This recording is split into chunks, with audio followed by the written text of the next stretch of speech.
Si tu me dis que Rudy Garcia il a le niveau pour entraîner le Napoli, alors Balerdi il a le niveau pour jouer au Real Madrid. De Laurenti pense que le mec, il dépense 1€, il meurt. Guardiola, meilleur coach de l'histoire, c'est même pas le meilleur coach de l'histoire du Barça. Il faut arrêter avec Payet, c'est un grand joueur. Marquinhos, capitaine du PSG? Non mais arrête, il a le charisme d'une nuit. Raphaël Leao du Milan AC est une immense fraude. Alex Ferguson, c'est juste un guirou qui a eu beaucoup de moyens, c'est pour ça qu'il a réussi. Elle a dit Diouf, il fait pas partie des légendes du football. Si t'enlèves le championnat anglais, allemand, espagnol, italien, portugais, lituanien, la Ligue 1 c'est le meilleur championnat européen. Salut à tous, je suis super content de vous retrouver pour un nouvel épisode du FC Copain. Alors, pour m'accompagner aujourd'hui, je suis avec Après Signaux. Salut mon copain. Salut mon copain. Alors aujourd'hui, on va parler un peu de Ligue 1, mais on va pas parler de gros cadors, on va pas parler... Mais si, en fait. Si, on va parler du deuxième de Ligue 1, donc on va parler du Stade Brestois. Exactement. Les Dauphins du Paris Saint-Germain actuellement. Donc, vous commencez à connaître le principe du live. Deux chroniqueurs vont s'affronter pour répondre à la question suivante. Brest en Champions League, est-ce qu'on y croit ou pas?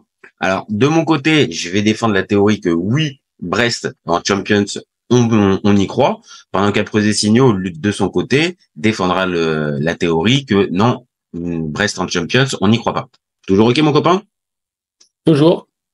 Allez, c'est parti, je lance mon chrono, on y va. Alors, au début de saison, on a fait un débat sur la chaîne sur la saison du Stade Brestois. Et si je suis très honnête, je les voyais plus dans la lutte pour le maintien que pour la lutte pour la Coupe d'Europe. Mais dans la vie, il faut quand même reconnaître ses erreurs. Et là, pour le coup, je me suis littéralement trompé sur la saison du Stade Brestois parce que, on vient de le dire dans la présentation, ils sont deuxième actuellement et vraiment, je les avais pas vus venir. Donc, ok, l'effectif, il est pas extraordinaire sur le papier. On a eu l'occasion pendant cette saison d'en parler, par exemple d'un Pierre Lesmelou, par exemple. Mais c'est cohérent. Il y a aucune star, mais encore une fois, c'est cohérent. Il y a des bons petits joueurs. On peut voir Brassier, Doumbia, évidemment aussi locaux. Il y a quand même de la qualité sur le terrain. Del Castillo, Lesmelou aussi. Mais il y a aucun cadre. C'est cohérent dans la ligne de conduite et si on regarde un tout petit peu sur le banc, on est obligé de constater quoi que Eric Roy, même si ça sentait bon la Ligue 1 des années 2000, en 2024 ça colle bien. L'année dernière, il arrive pour sauver le club, il les sauve sans problème véritable, il tremble pas jusqu'à la fin. Et là, on est sur les bases d'une saison historique, donc pour moi, encore une fois, c'est cohérent sur le papier. Et si on regarde un tout petit peu la fameuse concurrence, elle avance au ralenti. Que ça soit Monaco, que ça soit Nice qui dégringole, que ça soit l'OM qui passe entre une crise, une période de mieux et qui redescend, Lille qui peut être inconstant, qui va jouer la Coupe d'Europe, Lens exactement. Dans ce contexte-là, pour moi, Brest, ils peuvent déjà commencer à mettre le stade Francis Leblay aux normes parce que vraiment la Champions c'est pas un mirage, ça va véritablement arriver d'ici la fin de saison. Donc voilà pourquoi Brest en Champions, moi perso j'y crois. Voilà pour ma part. Non, c'est pas un mirage monsieur, c'est pas un mirage. Je suis assez content de ma fin. Tu me dis quand c'est bon pour toi et je te lance le chrono. Moi c'est toujours bon pour moi. Alors déjà je vais être un petit peu tatillon, mais ça m'arrange. La question, c'est Brest en Champions League. On y croit ou pas? Donc, en Champions League. C'est-à-dire qu'il va jouer les poules de la Champions League. On est d'accord? Ça y est, il me met tout de suite de la nuance pour essayer de me coincer. Allez, vas-y. Tu me vois venir, ça voudrait dire, si Brest finit 4e, avec un indice UEFA, qui n'existe pas, déjà, s'ils sont 4e, je m'avance. Et je parie, qu'est-ce que je vais parier? Ma casquette, je la donne, que Brest n'ira pas en Ligue des Champions si elle est, s'ils font les tours préliminaires. Donc déjà, ça pour moi c'est réglé. Pour aller en Ligue des Champions, il faut qu'ils fassent premier. Bon, premier, on va dire que ça va être compliqué. Il reste la 2e et la 3e place. Alors, la 2e place, pour moi, je la vois pas. Je vois Monaco. même si ils ont quelques points d'avance. J'en parlerai plus tard parce qu'il y a quand même un calendrier. Il y a quelques gros matchs. La chance qu'ils ont eue, c'est d'avoir battu l'OM, qui était catastrophique et qui a presque fait exprès de perdre pour le départ de Gattuso, etc. Mais dans les matchs à confrontation directe, je les vois pas gagner. Hier, ils ont encore gagné contre Le Havre 1-0. Donc moi, je les vois, et je le dis depuis le début, je lâcherai pas. Je les vois se prendre les pieds dans le tapis. Se prendre les pieds dans le tapis avec une avance, ça veut dire effectivement rester dans le top 4, mais je les vois 4e, voire 5e, à moins que les autres n'avancent pas du tout, et je les vois 4e. Mais je ne les vois pas finir sur 2e et 3e. J'ai beaucoup de mal. Et je vais expliquer pourquoi dans l'avis qu'on a. Mais ce sont pas des équipes qui sont taillées. Donc, à un moment, ça va se faire peur. Il y a trop de confrontations directes. Le calendrier, il est pas à leur avantage. Donc, ça va finir 4e au mieux. Et 4e, je finis. Ce sera pas Ligue des Champions. Mais c'est déjà beau. Ok. Non, mais j'entends. Maintenant, je vais moi aussi essayer de te coincer. Ouais. Il y a un cas de figure. Brest finit 4e, mais peut aussi participer directement à la Ligue des Champions si le vainqueur de l'Europa League est parmi des trois exactement. Et quand on voit qu'il y a encore un Leverkusen qui risque d'être champion, un Liverpool qui fera la Ligue des Champions. À chaque fois, on dit ça, et à chaque fois, l'OM. C'est juste que c'est mal tombé sur l'OM. Maintenant, il y a eu des saisons aussi où les clubs. L'année dernière, on a attendu la victoire de la Roma ou la victoire de Lyon s'est qualifié comme ça aussi. Il y a une saison où Lyon se qualifie comme ça parce que de mémoire, c'est Arsenal et Chelsea qui s'affrontent en Europa League. Sur la table, les tours préliminaires, il faut arrêter avec ça. Les clubs français sont catastrophiques. Non, ça c'est une réalité et ça t'as raison. Le top 4, ça pourrait la 4e place. Ça pourrait fragiliser évidemment la question qu'on se pose, Brest en Champions. Mais à la limite, et que ce soit Brest encore pire parce que en plus on sait quand il se joue ses tours, ça nous a flingué la saison, impossible de recruter et en plus Brest ne recrutera pas pour la Ligue des Champions. Donc même si on disait je veux faire un point sur ça, même si c'est pas Brest, moi, le 4e, même si c'est l'OM, peu importe l'équipe qui finit, les gars, je vous dis, t'as plus de chances d'être en Europa League que d'être en Ligue des Champions. Il faut se le dire. Ce n'est pas une place qualificative en Ligue des Champions. C'est vraiment une possibilité, mais comme tu l'as dit, il y a rien de sûr. Et au regard des dernières années, oui, les clubs français ne passent pas ce tour, hormis de rares exceptions. Quand tu l'obtiens, comme si non. De mémoire, il y a Monaco qui le fait une saison, qui passe contre Villarreal. Et ils sont dépotés 2 fois. Ouais, non, mais ils sont passés à côté contre le PSV, contre le Shakhtar récemment. L'OM est tombé. Et Monaco, ça reste une grosse équipe quand même en Europe. Bien sûr, non, mais là après, on va dire, ça serait même en perspective. Ça serait en perspective en vue de la saison prochaine, évidemment. Mais à la limite, je voulais plus garder ça pour la fin du débat. Là, essayons de nous concentrer un peu sur la fin de saison de Ligue 1. Voilà, sur Brest. Là, sur Brest et sur leurs possibilités. Les points d'avance, on fait un point classement, si tu veux. Oui, on le mettra dans la vidéo. On le rajoutera, mais reste voilà. À 46 points. D'accord? On est à la 24e journée. Il reste 30 points à prendre. Tu me suis? Parce que s'il y avait 38, je serais encore plus vindicatif et je croirais encore plus en une remontée de l'OM dont on parle depuis longtemps et un écroulement de Nice. Donc aujourd'hui, il reste que 10 journées. Donc c'est vrai que c'est quand même pas beaucoup. Donc ouais, il y a quand même un petit matelas quand même sur la 5e place. Oui, t'as un matelas, mais il est pas si ouf que ça dans le sens où là je suis devant le classement. Donc t'as 6 points d'avance sur le 5e. D'accord?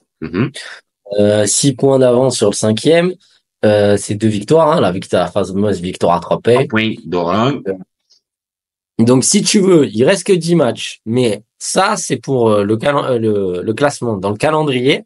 Les 2 prochains matchs que tu pourrais perdre, ou en tout cas tu vas pas prendre 6 points, c'est quand même donc les prochains matchs c'est à Lens.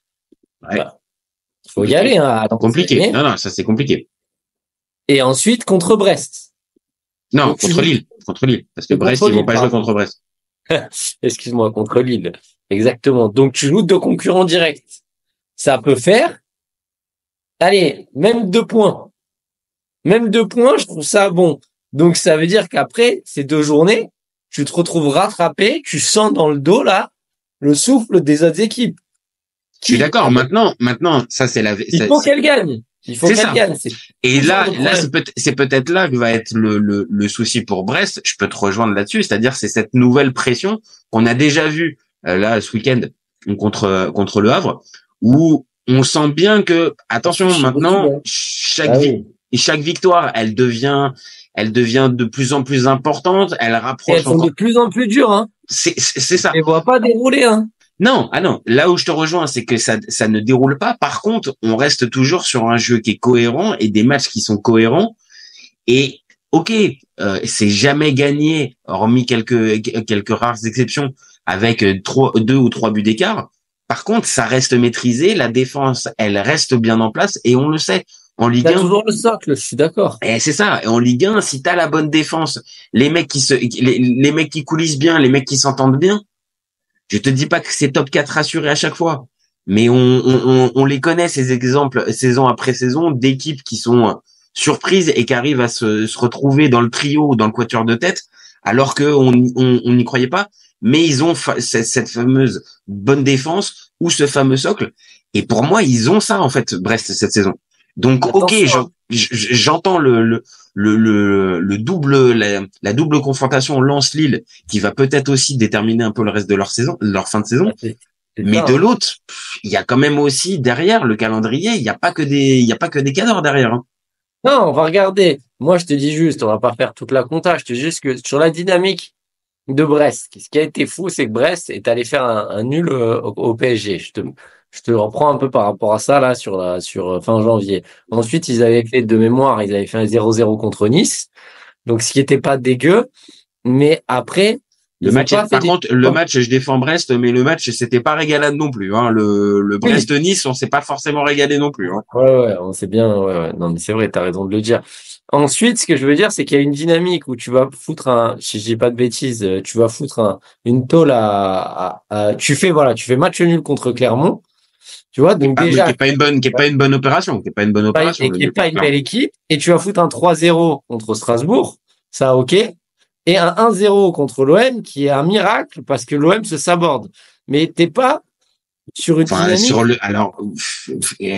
Oui, j'entends le fait que l'OM se soit sabordé. Ok, pas de problème. Maintenant, de l'autre, on peut aussi mettre en lumière que à 10 contre 11, Brest a continué de jouer, et sur l'ensemble du match, on peut pas dire qu'il y ait véritablement vol ou hold-up. L'OM s'est retrouvé à être stérile, alors que Brest a véritablement fait le taf. Donc sur ce match-là, oui, la pièce elle tourne dans le bon sens. Ce que je veux dire, c'est que t'as raison, ça tourne dans le bon sens. Elle doit tourner dans le bon sens. Je dis pas que ça va s'arrêter. Je dis, et je l'avais annoncé, et je regarderai les vidéos et vous pourrez le voir sur la chaîne, que Nice allait se prendre les pieds dans le tapis. Parce que c'est franco-français. C'est-à-dire que là, c'est une équipe Brest, ça surperforme. Oui, non, mais sur ça, je suis d'accord. Et je pense que même tous les supporters brestois, c'est le web de pop, quoi. Ou même d'échange, j'ai envie de te dire.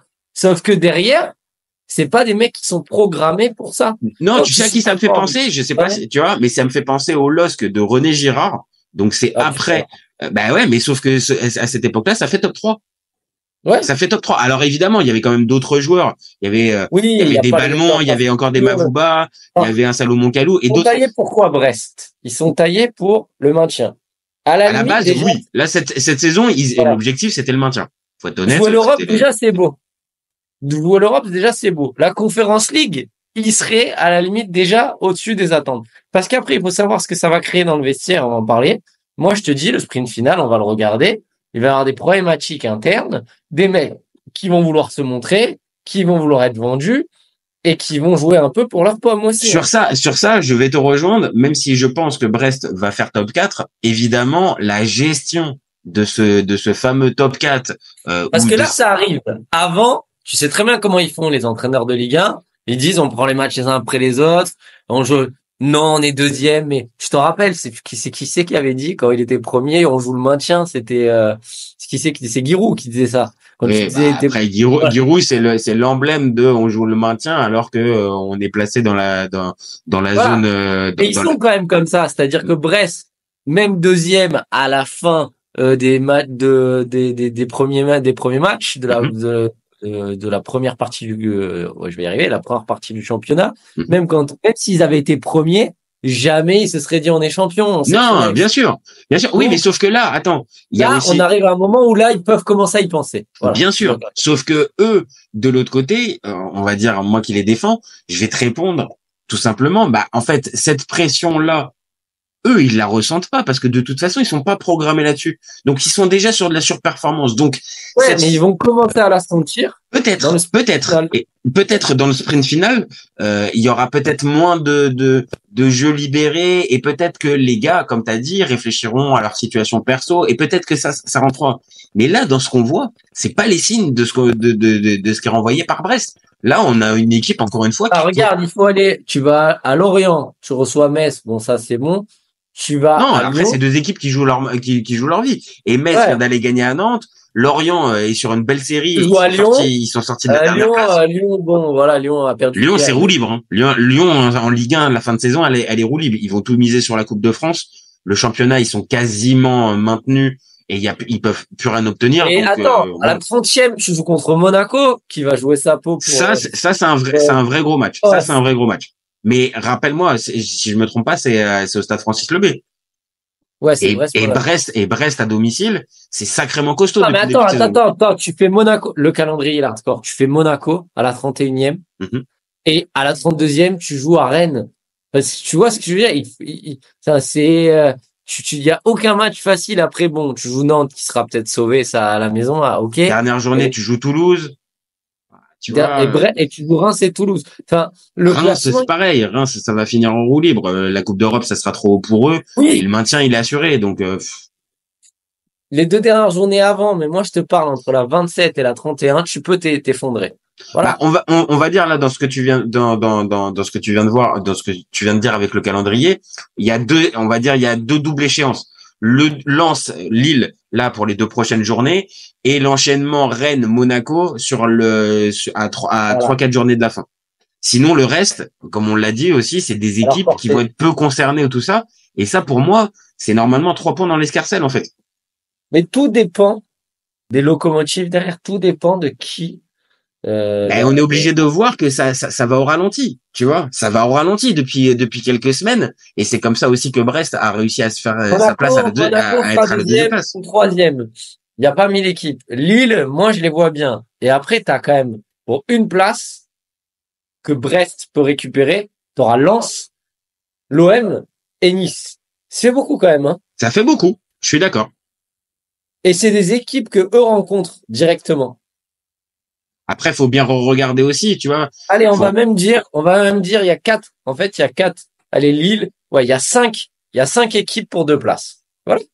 Il y a 3-4, il y a 5 équipes pour 2 places. Mais un certain matelas, comme on l'a dit tout à l'heure, les 6 points, le goal average qui est le meilleur des poursuivants du PSG. Donc, c'est-à-dire pour l'instant, ils ont plus 17, c'est eux qui ont le meilleur goal average.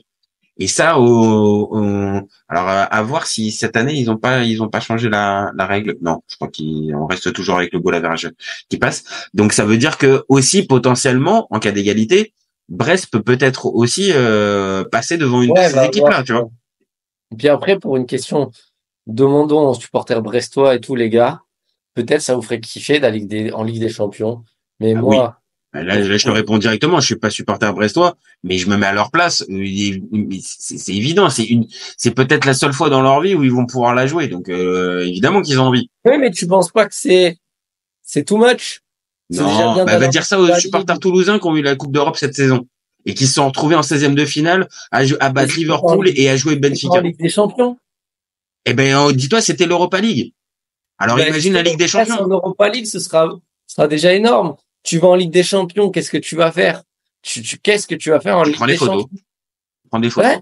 Tu prends des photos avec les. C'est pareil. Et moi, demain, tu me proposes de jouer dans un film, le dernier film où il y a que des mecs beaucoup plus fort que moi et où je vais être le faire valoir, ou dans un film un peu moins coté mais où je suis le héros ou la star, où j'ai mes chances, je suis désolé, à un moment le costume il est trop grand. Moi perso, je suis supporter de Brest. Si c'est pour aller me faire déboîter parce que là il y en a qui vont dire oui mais l'OM, sauf que l'OM a besoin structurellement de gagner de l'argent pour augmenter. Donc même quand l'OM se prendrait branler en Ligue des Champions, financièrement, c'est obligatoire pour grandir. Brest, l'argent de la Ligue des Champions.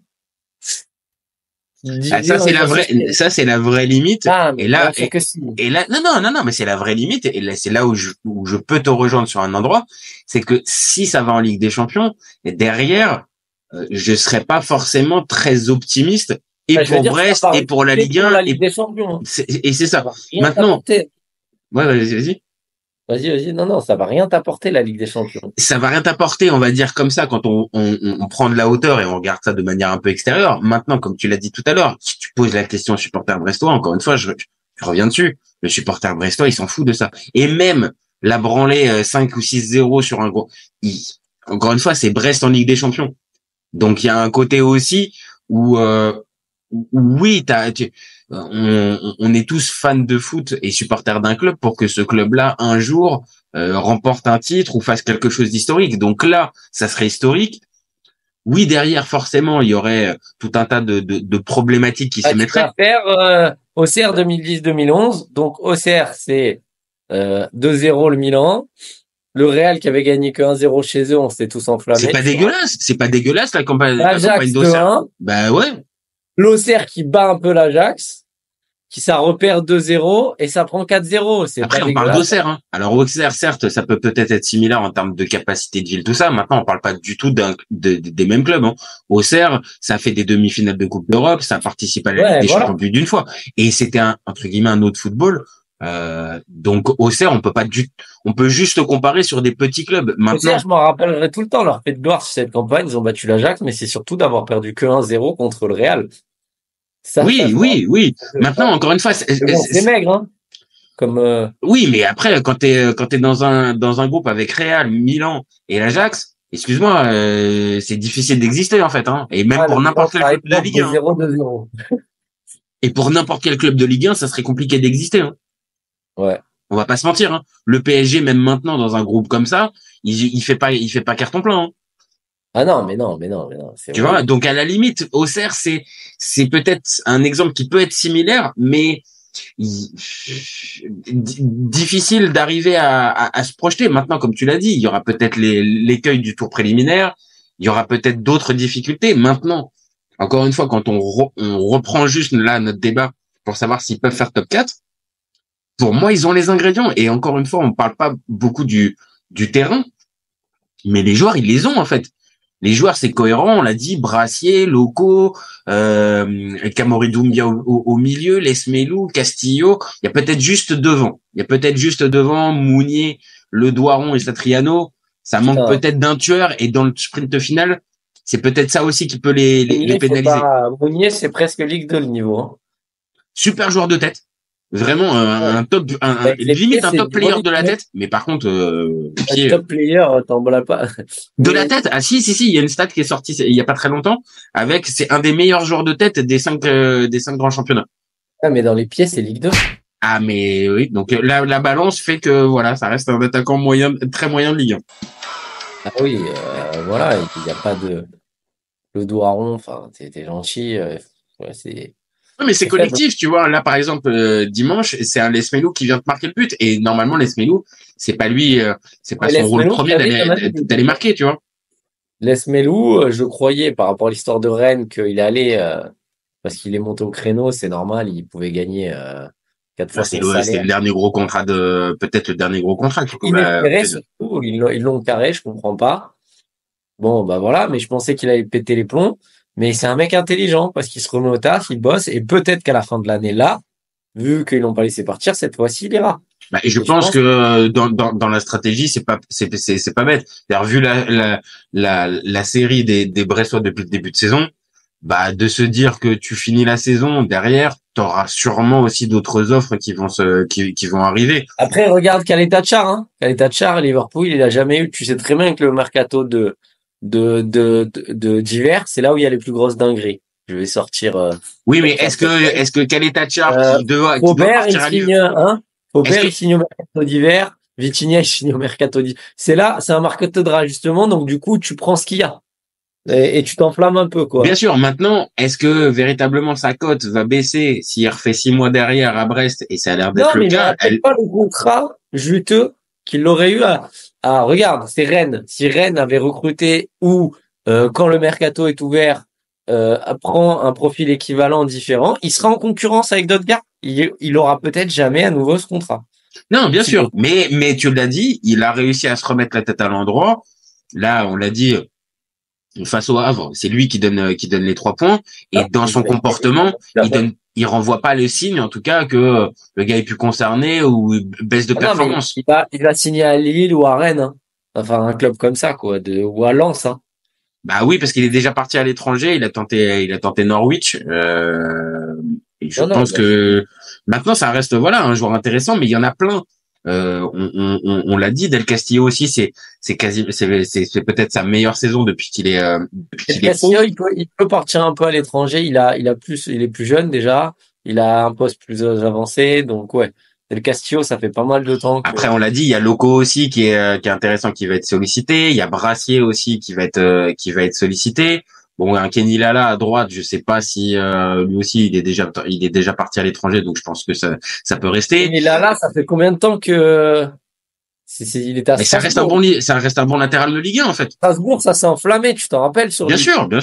Mais ça reste un bon latéral de Ligue 1 et même là, tu vois, quand on regarde la paire de latéraux, bon bah elle est cohérente, hein. Entre Loco qui est qui fait partie de mes chouchous de Ligue 1 cette saison, et je te dis un Kenny Lala, t'as un Brassier au milieu en défense centrale qui est la vraie valeur ajoutée, avec un Chardonnay qui est on va dire un joueur un peu de devoir, mais qui est peut-être à son prime de joueur moyen de Ligue 1, un bon gardien. Franchement, ils ont tous les ingrédients.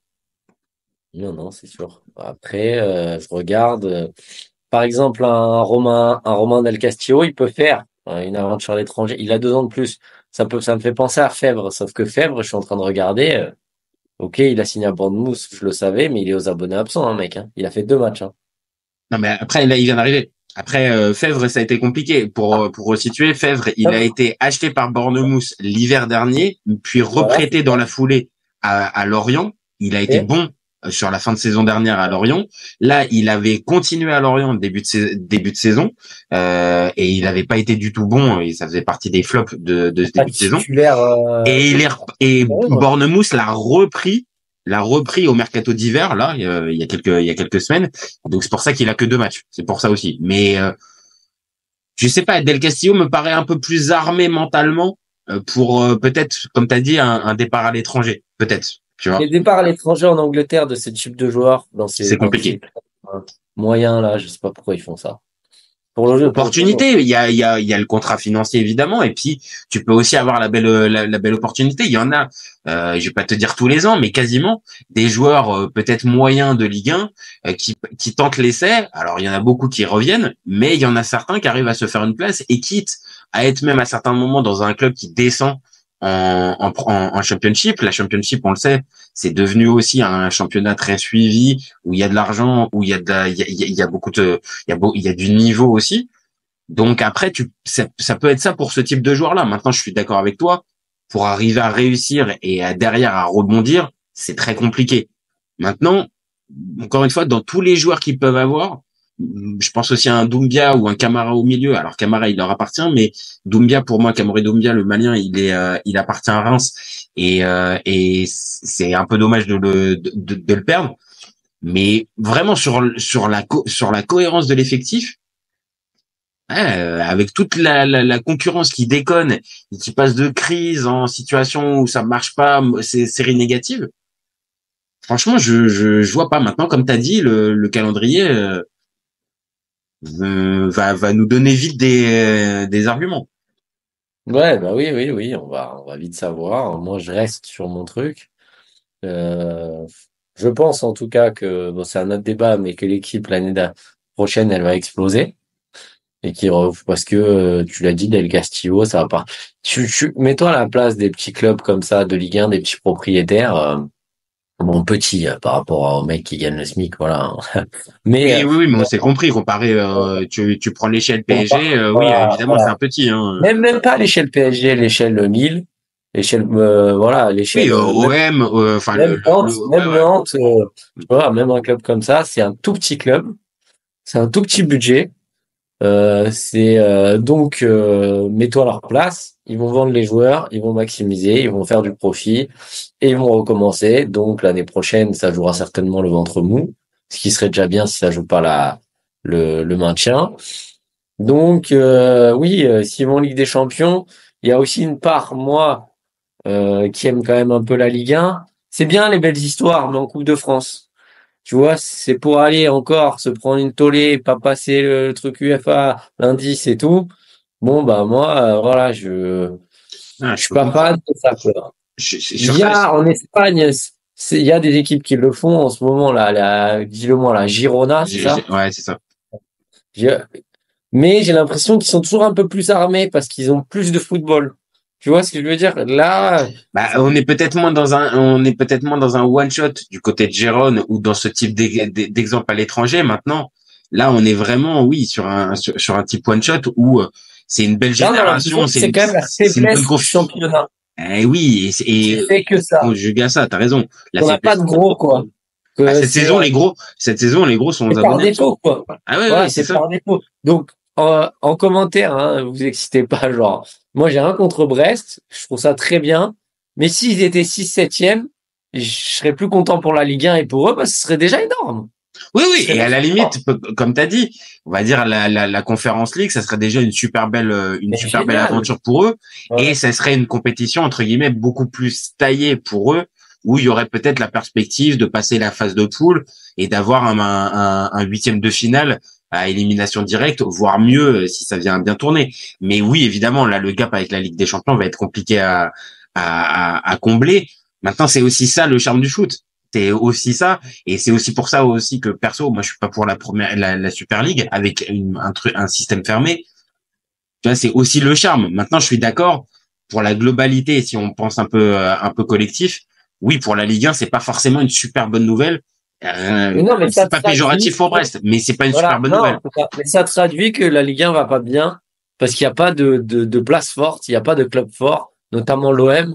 C'est catastrophique s'il y avait un grand OM, notamment Lens parce qu'il a fait Lyon aussi, Lyon. Faut en parler. Et Lyon aussi, tu vois, c'est évidemment. Et Lyon, exactement, voilà. Et Rennes qui arrive jamais, je le dis tout le temps. Et Nice qui croit que, et au final, on peut en parler des Niçois avec cet investissement qui croit que, et qui, finalement, se prend un peu les pieds dans le tapis. Donc, on va finir Au final, tu le vois bien. Avec tout ça, ils font top 4, les Brestons. Je pas encore à la remontada que tu m'as vendu de l'OM depuis. Bon, je peux pas être sur toutes les fronts remontada. Je peux pas être sur tous les fronts, mais là sur celle des Brestois, en tout cas, j'y crois. Ok. Bon, merci mon copain. Allez, à très vite. Et puis nous, on se retrouve très vite pour un nouvel épisode. N'hésitez pas à nous donner vos avis. Dites-nous si pour vous aussi Brest ça fait top 4 ou pas à la fin de saison. N'hésitez pas à commenter, liker et partager. Et vous gardez en tête qu'OFC Copains, on est ouvert toute l'année. Ciao les copains. Ciao. Allez, vite.